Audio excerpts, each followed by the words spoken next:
एवढी तयारी बियारी करून आज मी कुठे जात आहे मित्रांनो. आज माझ्या कॉलेजमध्ये आहे वादविवाद स्पर्धा आणि त्याचं सूत्रसंचालन हे मला करायचं आहे. चला तर दाखवतो.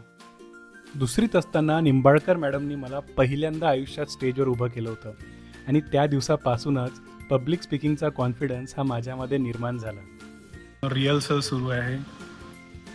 कितीही मोठा वक्ता असू द्या, प्रॅक्टिस महत्त्वाची आहे. म्हणून मी आल्या आल्या आपली स्क्रिप्ट अपडेट केली आणि लागलो रिहर्सल करण्यासाठी.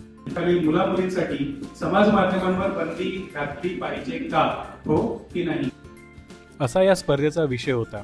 मित्रांनो, तुम्ही विषयाची मांडणी किती प्रभावीपणे करता, तुमची बॉडी लँग्वेज कशी आहे, कॉन्फिडन्स किती आहे, भाषा शैली कशी आहे आणि त्याचबरोबर वादविवाद स्पर्धा आहे तर तुम्ही किती प्रभावीपणे समोरच्यांचे मुद्दे खोडून काढता, या सर्व गोष्टींवर मार्क असतात. तुम्ही तुमच्या कॉलेजमध्ये कधी अशा कॉम्पिटिशनमध्ये पार्टिसिपेट केलं आहे का, मला कमेंटमध्ये सांगा.